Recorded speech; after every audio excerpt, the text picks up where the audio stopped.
and dreams in our eyes. The crowds roar like a storm on the wind. We're the underdogs fighting again. I believe that we will win. Through the sweat and the fire within, we rise up when the skies grow dim. I believe that we will win. Mud on our boots, steel in our veins.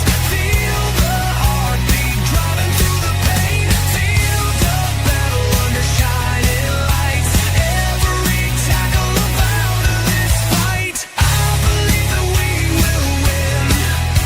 Push through the noise, drown out the din. No giving up, we dig right in. I believe that we will win. Out on the edge where the brave won't break. With every fall, we've got hearts that ache.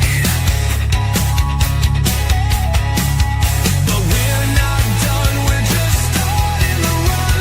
This is the song to the iron in the sun.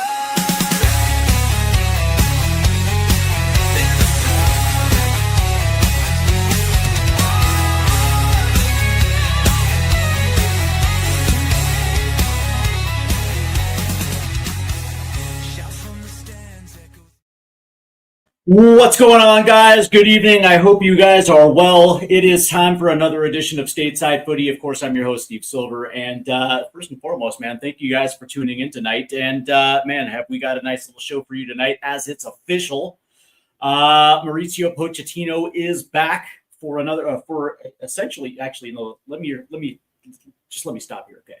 He's back for a full cycle. I don't know why I couldn't speak English right there, but yes, he is back. And tonight we are going to go over the contract specifics. We are going to tell you guys exactly what the contract entails. Yeah, so it's going to be an absolutely fantastic show. And of course, I think it was about a week ago when word came down that this thing was absolutely close. We had a show on it as well. So you can obviously go back and find that if you want to listen to that. Before we begin, please make sure you hit that like and subscribe button and also hit that notification bell. And if you guys are watching in on TikTok Live, the link is in the description. And you guys can head over to YouTube and show the channel some love. All right, so Mauricio Pochettino is the head coach. And I don't think that is, at least to me, it wasn't really all that surprising. I kind of had a feeling. And this was before the World Cup, and of course it was after the World Cup. You know, really when news broke that prior to the World Cup that there had been a conversation with AC Milan, and then we found out very quickly that job went to former Manchester United head coach Ruben Amorim, and that was a fumble by AC Milan, if you ask me. But we didn't necessarily hear anything through the World Cup. And then afterward, we certainly didn't hear anything about Pochettino afterward as well, too. And so from that standpoint, all signs kind of pointed for his, I guess you can say, for this to happen.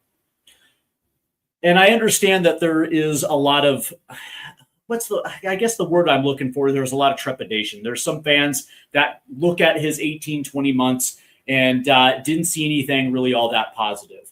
Outside of some, I guess you can say, decent wins, for the most part, when you're kind of looking at the Nations League result in 2025, when you're looking at Gold Cup, and then, of course, the loss to Belgium in the World Cup, yeah, I can understand that.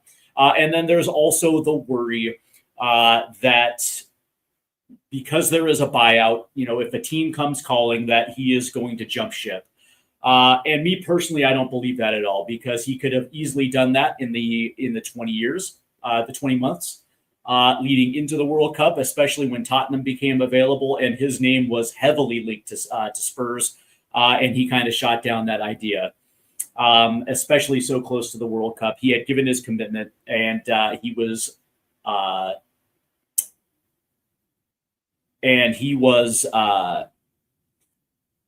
preparing for the World Cup. And that being said, it's like, listen, I understand why there's trepidation, but understand that Mauricio Pochettino has never bailed on a club in his career. At Espanyol, he was there for 2.5 years, and then he got sacked. He goes to Southampton, and let's understand something for a quick second. All right, Southampton is Southampton, and for a good portion of their history as a club, they have always been circling the drain plug of the Premier League. They are your quintessential yo-yo team, and if a coach or a player comes in and overperforms relative to their talent, they are not going to stand in the way of a coach or a player getting a move. They'd rather have the money instead of actually paying more money. It's just the way Southampton operates. And of course, that's how he ended up at Spurs. But that being said, when he was at Spurs for the 5.5 seasons he was there, every single season the team got better. And it culminated with a Champions League. The next year, it didn't start off well. And what happens? He gets sacked. Goes to PSG. Doesn't work out. He gets sacked. Goes to Chelsea. Doesn't work out. He gets sacked. He has never willingly just left the club for a better gig. Only once did he really do it, and it was because, well, quite frankly, it was Southampton. I'm sure, and I'm sure that he probably wanted to stay, but it is what it is. But that being said, there's a lot to point to that would suggest that Mauricio Pochettino will be here for the long haul. He's the type of guy that once he gives his commitment, he is going to be there. And so from that standpoint, I can't see Mauricio Pochettino bailing. Even if a club like Real Madrid came calling, I still don't think he's going to accept that job. Now, what I will say, from a U.S. soccer standpoint, you don't give Mauricio Pochettino a 4-year contract if he's 50%, he's only 50% in. Where it's like, well, we'll see what happens in 2 years. It's like, no. He's either all in or he's not. And if there was any type of trepidation from the U.S. Soccer Federation, they would not have done it. They would have pivoted, most likely to a domestic coach, and we would be talking about something completely different than what we are tonight. So from that standpoint, I'm glad that U.S. Soccer didn't fumble this. Because one of the things that I liked about Mauricio Pochettino is we have an identity and we have a style of play that's conducive to the modern era of soccer. But most importantly, it's the way the international game is played, and it's nice actually having it. And considering that the U.S. Soccer Federation completely fumbled the last 2 appointments prior to Pochettino, that is terminating Jurgen Klinsmann, which was, in my opinion, which was rushed and it was ill-informed. Bringing back Bruce Arena when, unfortunately, he is way past his expiration date. And, of course, we know what happened. And the appointment of Greg Berhalter. U.S. Soccer has a history of fumbling things. And, of course, if you want to go back to Bob Bradley and the way that he was fired, and the appointment of Jurgen Klinsmann, that would be acceptable as well, too. So, we actually have a good 15-year lineage with the U.S. Soccer Federation fumbling the coaching decisions. Yes, Jurgen Klinsmann was in a lot of ways successful, but he also made some costly mistakes as well, too. But I'm glad that U.S. Soccer didn't do this because as far as I'm concerned, Mauricio Pochettino is the right fit for this national team at this time. And again, I think a week ago I used the term leverage, and that is absolutely true. Mauricio Pochettino absolutely did have leverage in this negotiation because U.S. Soccer didn't necessarily have a coach that they could have pivoted to that would have given the national team exactly what Mauricio Pochettino did. Mauricio Pochettino does, and that is essentially a no-nonsense attitude when it comes to players. And when it comes to identity and when it comes to a style of play that is actually, that actually fits the strengths of the actual player pool. And so from that standpoint, it's actually, this appointment makes a lot of sense for a lot of different reasons. Now, I can understand. It's funny because when you go online and when you listen to certain content creation, when you read certain content creators or you listen to other podcasts, they will say something they will say something to the lines of, well, he doesn't take dual national recruiting seriously. And it's like, listen, man, you actually, like, these people can't actually say that, because quite frankly, that wasn't the plan for the last 18 months. It just really wasn't. And it was get the national team to the World Cup relatively healthy. And if you can improve around the fringes of the roster, do it. But for the most part, we are in a position as a federation to host this World Cup with a golden generation that we say that we have.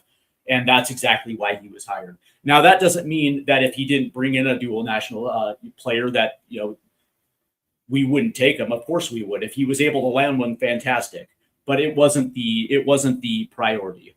And believe it or not, winning continental trophies also was not the priority in that 18 months, considering that really less than 6 months after he got hired, we actually had a Nations League where he actually didn't get to work with his first team at really for any length of period of time. And when you look at his first window, his second window, then it was Camp Cupcake, and then it was Nations League. And so at that standpoint, he had only worked with Christian Pulisic for a window and a half leading into Nations League. And so from that standpoint, there was a lot of rotation, and it was what it was. It wasn't the greatest, it wasn't the greatest result in the world. But that being said, it's like you can't necessarily fault him. And then, of course, later that year in Gold Cup, a lot of our best players said, nah, we're good. And so from that standpoint, he had to make a lot of decisions. And, we did get to a final. It didn't necessarily work out. But that being said, there's a lot of, as far as I'm concerned, there's a lot of things you can say about those two tournaments, where this time around, you can't necessarily say that, because I can guarantee you that he will be judged this time around on the 4 Confederation tournaments that we're going to have in this cycle. Of course, in 2027, we have Nations League and we have Gold Cup. And then in 2029, we'll do it again. So we're going to have 4 Confederation trophies that are up for grabs in this 4 years. And I would probably assume that if he doesn't win 3 of them, it might be a problem. It just very well might be a problem. And of course, we have Copa America 2028. We have World Cup 2030. We have World Cup qualifying. And so from that standpoint, there is going to be plenty of opportunity for him to not only reshape the pool, but also to recruit dual nationals and also bring in the youth movement that I think a lot of fans are absolutely dying to see. And of course, at the top would probably be, a guy like Kevin Sullivan. But that being said, it is what it is, right? So what I will say is that this time around, these things are going to be incredibly, incredibly important for Mauricio Pochettino to nail. Because the only way, and I'm going to say this right now, the only way that he doesn't make it to World Cup 2030 is if he gets sacked.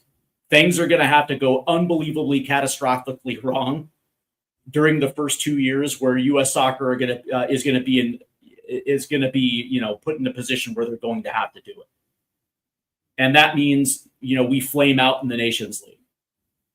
Exactly what happened the last time around, except this time we don't even get to the semifinal.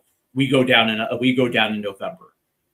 I don't see that happening, but stranger things have happened. And the same thing at the Gold Cup, right? So if it happens again, and we find ourselves in Copa America 2028 and we go out in the group stages again, I would probably assume at that stage, U.S. Soccer is going to have to do it. But again, I think that would be the only way that Mauricio Pochettino doesn't make it to 2030. Outside of that, he's got a lot of influence within U.S. Soccer. A lot of influence. There's a lot of people that absolutely like him. And there's a lot of people that absolutely believe that he is the right man for the job, or else we wouldn't be talking about it tonight. But let's go ahead and get into his contract. It is a 4-year contract through 2030. And of course, it keeps him in charge through the next World Cup cycle. And of course, this was backed by Ken Griffin. Of course, he was the guy that was the one that backed Pochettino for the last 18 months. His expanded duties will be Pochettino's staff will advise on youth development, coaching education, and professional league collaboration.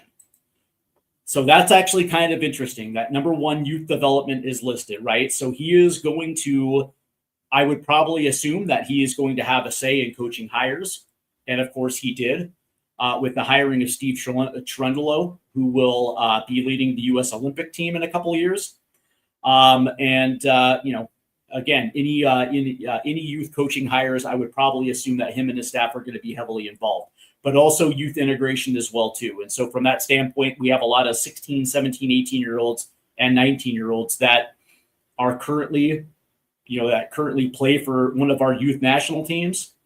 But that being said, that are going to be incredibly close to getting their first caps within the first year. Some of them actually just might make their debut this September, during the September-October window. We have no idea who they're going to be. We can speculate, but considering that our the back end of our team, goalkeeper, center back, is a little bit of a shaky proposition. One could speculate that maybe we might see a guy like Neil Pierre in this window. We could even potentially see a guy like Diego Cochin come through as well. Now, again, that's all speculation. But that being said, if there is an opportunity for youth in this window, then it's going to be on Pochettino to also make sure that youth team also has these players available for whatever U17 World Cup, whatever the case may be, where there is going to be a path to the first team when it comes to certain windows where it is actually going to be conceivable for them to, make their first team duties, as well as making sure they also are at least eligible to participate. But that being said, I would probably assume that if you actually get caps with the senior national team, and I don't know if I'm going to have to look that up, whether or not you're going to be eligible if you actually make your senior debut. I'll have to get back on that one. I think you can. I still think you can compete at a youth level if you've been cap tied with the senior national team. I'm going to have to check on that one. But that being said, also the other thing that was significant was professional league calibration. And it's kind of interesting that that was a part of it. And exactly what does that mean? Is the national team going to be lock in step with Major League Soccer? Is that going to be Mauricio Pochettino's input on how Major League Soccer moves forward? Is that also the input for the upcoming USL Premier, which is going to be the new first division USL league that is about to kick off in a couple years during this, right? So what does what does that mean? Professional league calibration. And so from that standpoint, you would probably assume that Mauricio Pochettino is going to have his hand in quite a bit that involves U.S. soccer, probably all the way down to the grassroots level. And so from this standpoint, it feels like he's actually has a lot of technical duty without necessarily being named technical director. And that's the thing, is I speculated this on last week that, maybe the reason why this has taken a little bit is because Mauricio Pochettino also wants to essentially have full control. This is a way where Pochettino actually gets that control without actually having a salary that's going to, that's actually going to raise above $10 million a year, where he's going to be able to actually have that type of unilateral control, I guess you can say, in those type of duties, while still maintaining a professional, a professional title as head coach. So it's going to be kind of interesting to see exactly how that happens.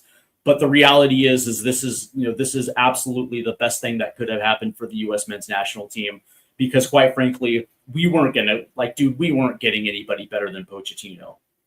the interesting thing is like the whole Pep Guardiola Italy thing. And once that kind of fell apart, I kind of heard a couple people talking about, well, the U.S. job is still open. It's like, dude, if he's if he's throwing $20 million a year out there to Italy, you damn well probably better believe it's going to be the same for the United States. And, the United States is going to be like, yeah, that's not going to happen, bro.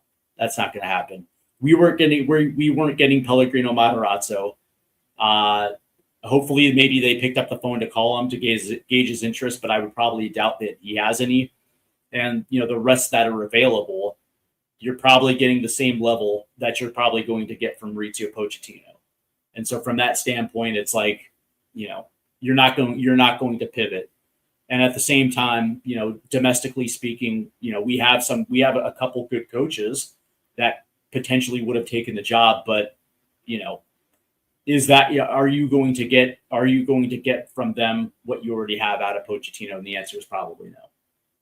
The interesting thing is it's like, the names Jim Curtin were thrown out there. It's like, dude, no, that's not going to happen. I will probably say that this actually times out actually quite perfect in 4 years, because it gives Michael Bradley enough cover at the New York Red Bull for him to either win something with Red Bull or just get better as a head coach, because you would probably assume that post Pochettino he is probably going to be named head coach at some point down the road. Let's see. Greg 1980 says Steve, hope as well, but we're going to disagree. I don't think he's going to stay through the 2030 World Cup. I understand, man. I understand, but again, why would he commit for a full cycle only to bounce midway through? He's not that type of dude that's going to do it. He's just really not. And again, he could have done it. He could have easily done it during his first 18 months. He could have signed a pre-contract prior to the World Cup. So as soon as he'd done, he would have went to his new club. Yes, he still probably wants to be a club coach at some point. But that being said, it's like the jobs that he actually wants, they're not available. The job that he really wants might not be available until after 2030, depending on how Roberto De Zerbi does at Spurs. Let's see. We also buy a lot of foreign players instead of searching for players in the U.S. The U.S. it's wasting talent. Yes and no.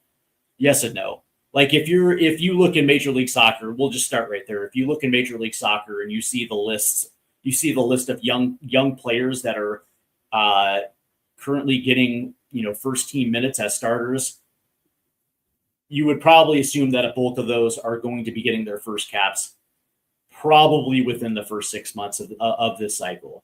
And then overseas, you have Matthias Albert, you have Cole Campbell, you have Diego coaching out there. Julian Eystone is out there. Like there is a lot of good young players that are both here domestically and abroad that are going to be playing such a massive role for this national team within the next 4 years, without a doubt. Somebody did say Xavier Gozo. Yeah, that broke today. Yeah. Brandon Nizawa. Yeah. We'll get to that in just a second. But yeah, that broke today that Xavier Gozo, Crystal Palace is looking at Xavier Gozo to bring him over for I think it was like 10 million. And it's very ambitious. It's incredibly ambitious of Xavier Gozo to want to go to the Premier League. I do have questions about like what's his role going to be if he ends up at Crystal Palace. I think it's a good move. Crystal Palace has a very good history of not only developing young players, but then moving them on. It almost seems to be their MO. They rarely miss when it comes to some of these young players. Of course, they have Chris Richards, who was developed at Bayern and moved over to Crystal Palace. And I would probably assume that within the next couple of years, he's going to get moved on. to a bigger club as well too. That's just usually how it goes. Once they kind of hit their peak, they're not long for Palace. And so this is a good long-term play, except he's 19 years old, right? So he's still eligible for the U21s, essentially their second team. I guess the question that I have is, how are they going to slow roll him? Because the idea of him going to Palace and starting right away is probably not going to be a good one. Like, you're going to have to ease him in a little bit, at least through the first half of the season until he actually gets his feet wet, right? So is this going to be a situation of him playing, in the Carabao Cup? They got European play this year. So it's like, is he going to play in the early portion of the Europa League phase, which makes a lot of sense as well too. So he actually does get his feet wet, bring him off the bench during the Premier League. So he can get a little, he can actually kind of get his feet wet there, get him used to it a couple months in England where he actually can adapt to the speed and physicality of the English game.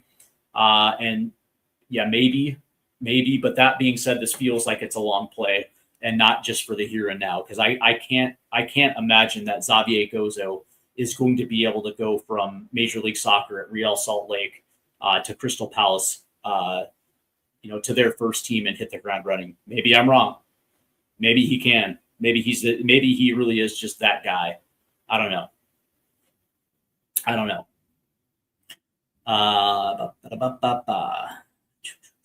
Let's see, Jack. You have a friend who he wasn't really bad play, but his family was kind of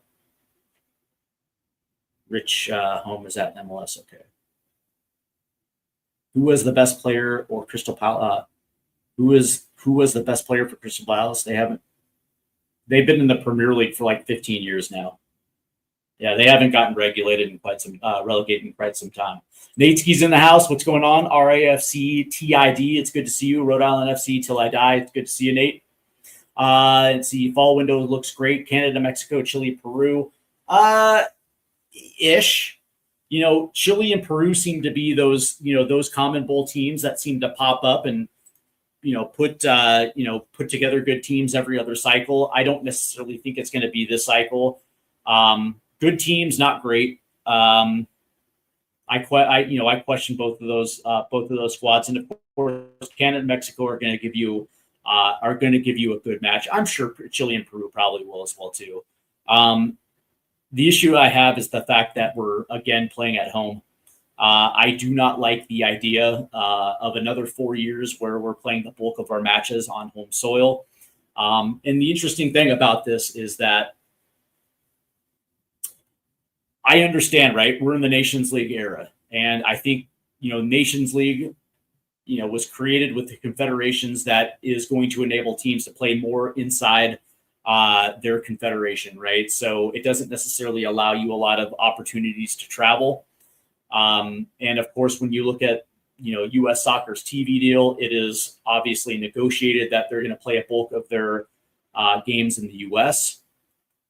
So from that standpoint, there's just not a lot of opportunity in the calendar that will allow this team to travel to Europe or travel to South America. Whereas during the era of Bob Bradley and Jurgen Klinsmann, they absolutely took this team on the road. Now, again, it wasn't every single window. They had strategic windows where they would schedule games in Europe to ease the travel restrictions for the European-based players. Jurgen Klinsmann was pretty good at that as well too. Who knows exactly how that's going to play out over the next 3 years. Of course, this window is already spoken for, but the September-October window is actually a perfect window to do it. Because we, even though that this is technically a Nations League window, the top 4 teams get that bye into the quarterfinals, right? So they don't actually have to play Nations League until November. And so when you're kind of looking at this, it's like, there really is no excuse for this team to be playing at home. Of course, these matches were already scheduled. So it's going to be interesting to see exactly how much influence Mauricio Pochettino is going to have with the schedule. I'm sure he understands that this team is going to have to travel at some point. They're going to have to be able to test themselves. You would like to at least have a good window once a year where you can be able to do it. Now it's going to be hard because post Copa in 2028, that September window is going to be World Cup qualifying, and let me see. And then, of course, 2029, it's going to be Nations League again. So, yeah, it's going to be incredibly hard for this team to be able to do that. But that being said, it's like, next year, post-Gold Cup, again in the September window, I actually think that's World Cup qualifying as well, too. So, yeah. It's going to be awfully hard. But that being said, you're going to be able to get on the road during World Cup qualifying. So there's going to be opportunities. So, we will be going down to Mexico. We will be going down to, Honduras, Panama. So at the very least, there's that, but it's going to be far and few in between. And you wonder whether or not playing at home, playing CONCACAF minnows, playing a friendly schedule against teams that we're probably going to be better than. You wonder whether or not that's going to adequately prepare this team for a major tournament like Copa America in 2028. That's my biggest fear. Again, it's all going to be predicated on Pochettino and how he's going to cultivate this player pool this upcoming cycle. Because again, I almost feel like a broken record, but that Belgium loss showed me that this team is just incredibly soft. And, Pochettino could have changed the environment. He could have changed the standards. But one of the things that it's incredibly hard to do is, especially when you have players that are soft, asking them to do something that's tough. Because if they don't have it in them, then it's going to be virtually impossible. Like you can, like the whole carrot and the stick thing, right? You can try to convince them that the badge is important. But again, it's like, if they don't have it in them, then it doesn't necessarily matter how much you try to get them to fight, because they just don't have it in them. And I would probably assume that there is going to be players that need to go. Right off the rip, like Tim Ream's got to go. I understand that, Pochettino values his experience, but he's got to go. I probably could make a case that Tyler Adams probably needs to go as well, too. It's interesting about a guy like Christian, though, because we did see him play with an edge for for a lot of years. And that early portion of his career, that kid played with a lot of edge, a lot of chip on his shoulder. And then he got to AC Milan and got comfortable. He didn't have to fight for his position at Milan. He came in, he became a star, and it's going to be very hard for him to be able to find that. You're kind of hoping that a dude like Pochettino might be able to bring it out of him, but I don't know. But that being said, it's like, when you hear it from players saying that, the Balogun situation was a very big disruption, you got to kind of take their word for it. And if that is the case, then I'm sorry, man. Those players got to go. And I would rather see the cultivation of new young players. There are players that you're going to keep around, for sure. But I'd rather see the cultivation of new young players. I'd rather see the due diligence done on dual nationals. I know that Brandon Tazawa was mentioned. It's going to be interesting because I know that he's both American and Japanese. But that being said, and I think he's actually been called up by the Japanese national team. I'm gonna have to look at that one. But that being said, it's like, when it comes to dual nationals, they have to have the want to play for the U.S. Like that is Mauricio Pochettino's like number one thing when it comes to dual nationals. He's not against bringing them in, but they have to want to play for the United States. They have to want to be a part of the program. They have to want to be a part of the American culture. And I know that I think it was Alexi Lawless. I think I was listening to him this morning or yesterday where he was like, they, at least for him, like, especially if they had ties to the U.S. youth organization, right? If they played for a U.S. youth team, at least there is the familiarity. I don't necessarily think that's important. But that being said, it's the want and the desire to play for the U.S. has to be there, or he's not going to waste his time. So there's probably going to be a lot of dual nationals that fans really want. And I would probably assume that, Pochettino has already talked to the player, talked to the agent. And if they don't want to come, what are you going to do? It is what it is. But that being said, I look at this group of young talent that we have coming through the pipe. And it's like, in 4 years, a good handful of them are already over in Europe, and another good handful of them are about to go to Europe. So from that standpoint, by the time we hit World Cup 2030, there's a good chance that we're going to actually have less of a need for, I guess you can say, MLS lifers as we had in the last 2 World Cup cycles.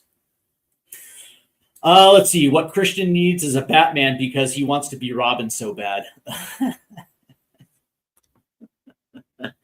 Oh, man, that's great.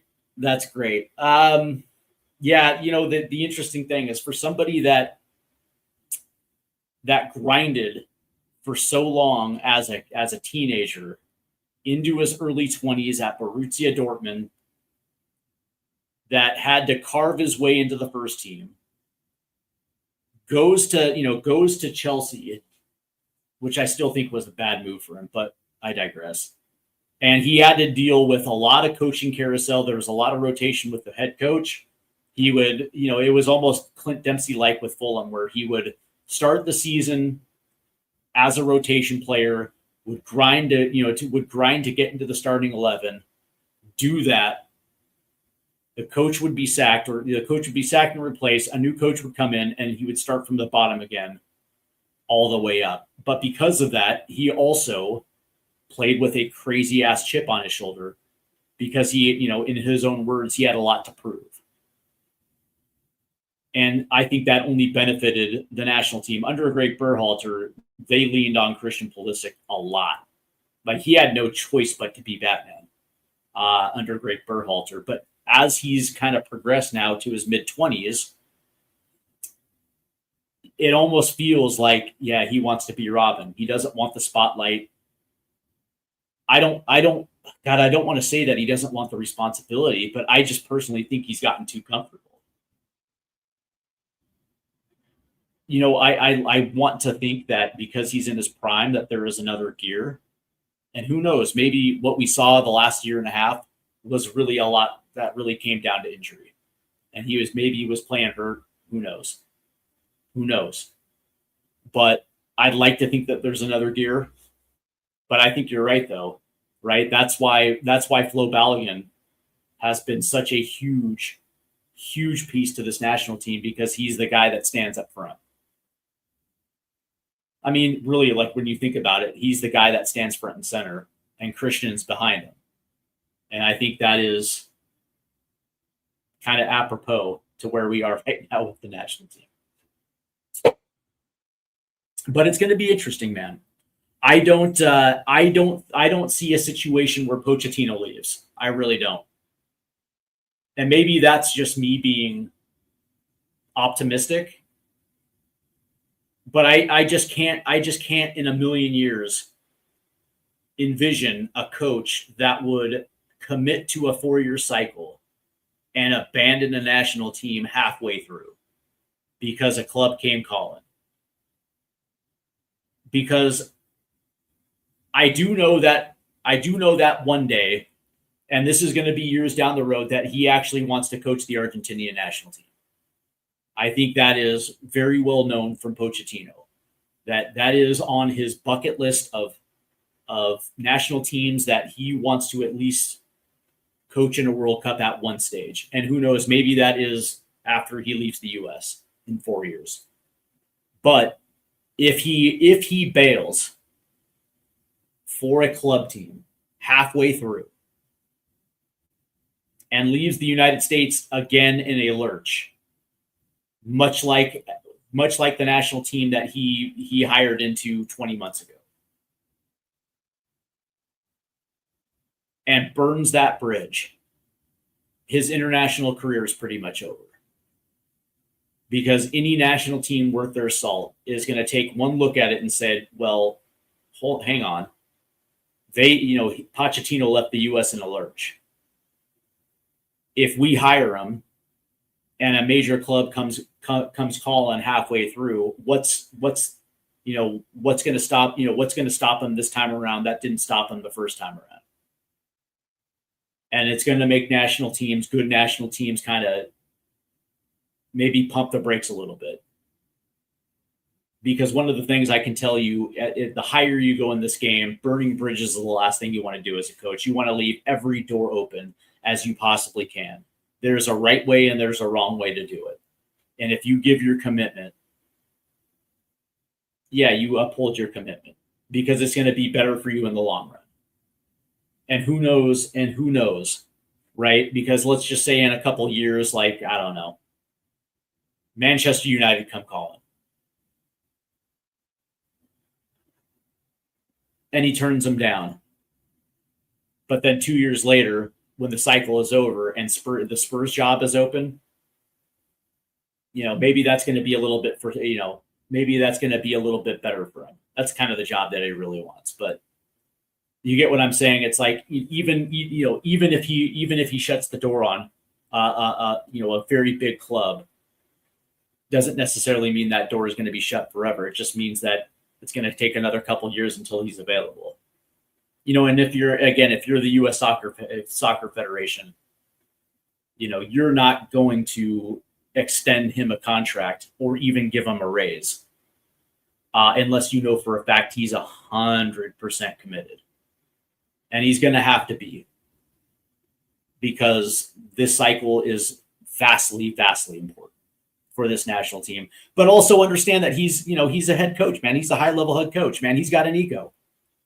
Just like any player, coaches have egos as well too. And I would probably assume for Pochettino this is a legacy play, because he can be the guy that not only puts U.S. soccer on a fast pace where all of a sudden more kids are playing the game, but also he was the guy that was in charge when we got to a semifinal or better at Copa America, or we got to the quarterfinal or better in World Cup 2030, and it absolutely changed the entire trajectory of U.S. soccer from that point forward. He would go down as the greatest head coach in program history. To me, I think that's the legacy. That is the ego that all of these coaches operate with. Because then he already actually has a little bit of that with Spurs. But this could be something that completely takes him to a different stratosphere. And then he goes back to the club game for a few years before ultimately taking the Argentina job to close out his career. I can definitely see that. I can easily see that. But that being said, it's like, have no fear. Have no fear. I just don't think that Pochettino is going to leave this national team in the lurch. And I would probably assume that there is a buyout. I would probably assume. Most coaches have one. I know that in the last cycle, the United States protected themselves with a $20 million buyout, which means that if any team wanted him, they would have to pay handsomely in order to get him out of his contract. And I would probably assume that is the same is going to be in play here. The U.S. Soccer Federation is going to have at least some sort of protection in that contract, where if the worst comes to it and a team comes in and meets it, at least they're going to recoup a lot of that money back. So from that standpoint, I know a lot of pundits don't like that.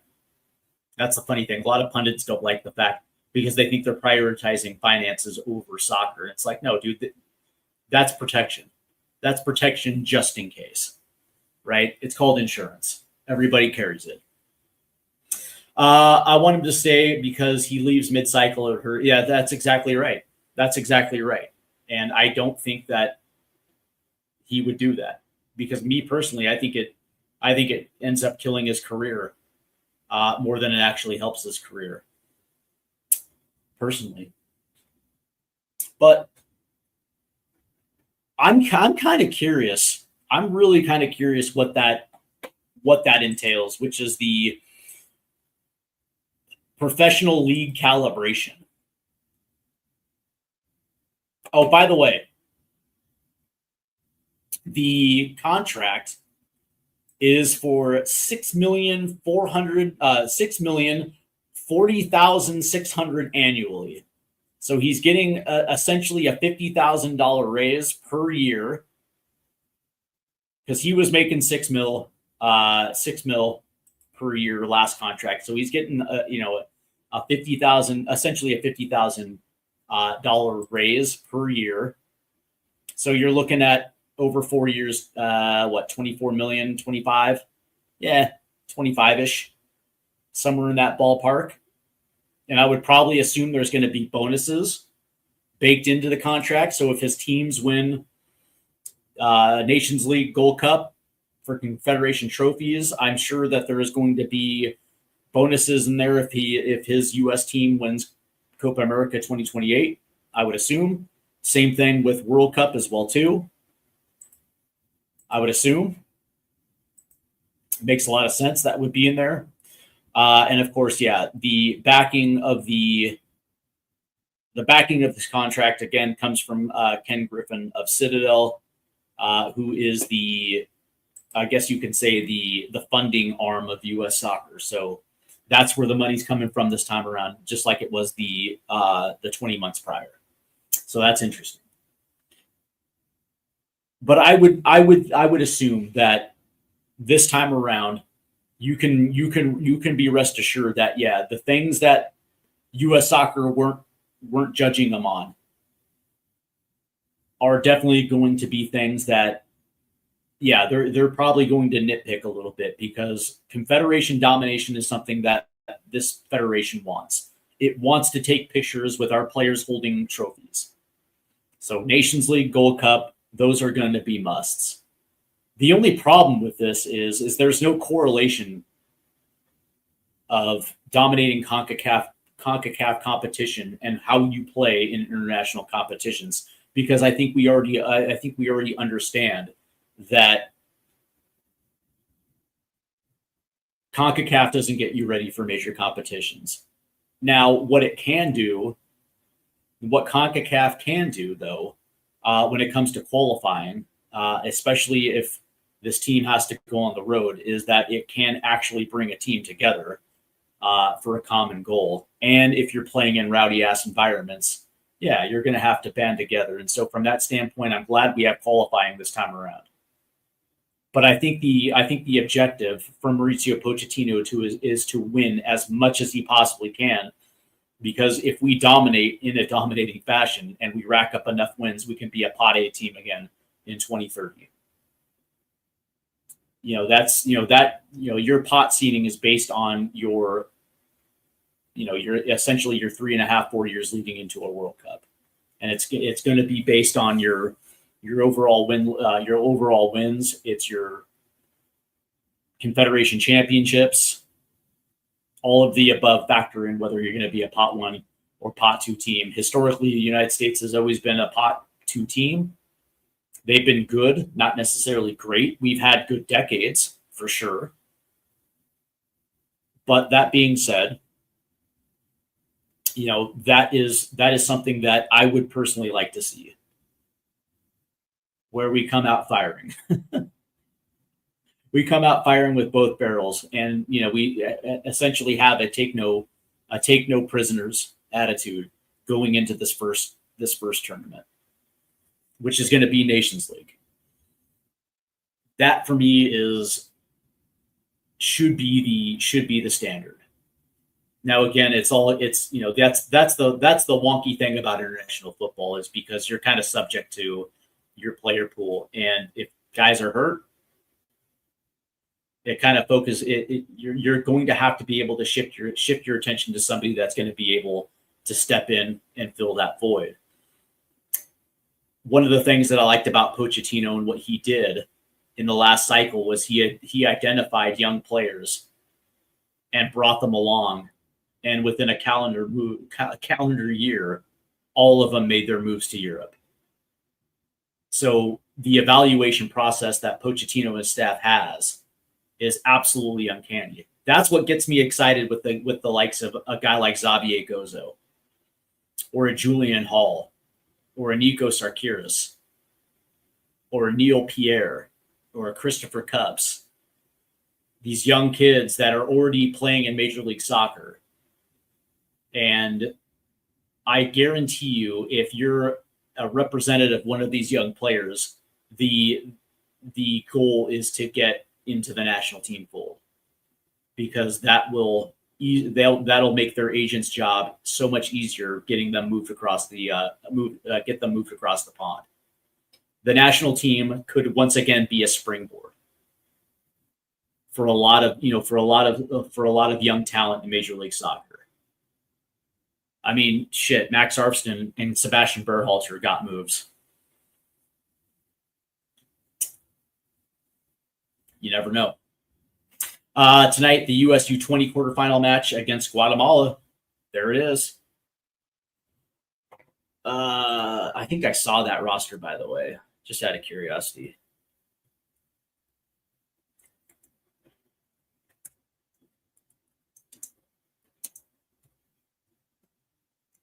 Yeah, there you go.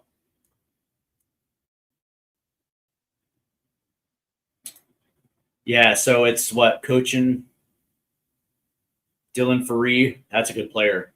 Yeah, Josh Winder, Nolan Norris, Peyton Miller, Luca Bombino. That's another one. Yeah, Reed Baker Whiting, Cole Campbell. Yep. Pedro Soma. Yeah, good team. Good team. So let me know what you guys think about this one. I know there's still going to be a lot of doubters out there. There's going to be a lot of people that think that his time with the national team is going to be short. I don't believe that at all. For everything that I laid out, I think that he was happy with the money. Obviously, I think he was happy with the United States and the way of life here in the United States. I think he was suited to that. I think he's happy with the fans. As he said, that he was overcome with emotion during the World Cup, and the love that he got. And I think this is an opportunity for him to, take the national team to a level that, quite frankly, we haven't seen. He's going to have a lot of control. He's going to have a lot of influence, and so from that standpoint, I don't think that he bails. But I don't know, man. That's just my opinion on the matter. I'm sure you guys got yours, so please do me a favor and leave your comments down there. Let's see. Yes, we all want Greg back. By the way, did you see Greg Berhalter's comments about not needing promotion or relegation because there's already pressure in Major League Soccer? That's funny. That one made me chuckle a little bit, because any player that leaves literally says that it's a different beast, because you can lose and nobody cares. And that there really isn't that type of pressure to win. And then when you go to a different country, or you go to the championship in the case of Berhalter and Max Arfston, they'll tell you something completely different. Yeah, like football is damn near life and death in England. So it's funny. I thought that was hilarious. I thought that was absolutely hilarious. So That's going to do it for me, guys. Please do me a favor and make sure you hit that like and subscribe button, and also hit the notification bell. And of course, if you guys are watching on TikTok Live, the link is in the description. Please leave your comments. And yeah, man, I'll get back to them. So let me know. Are you guys on board with Pochettino, or do you guys have reservations? All right, guys, take it easy.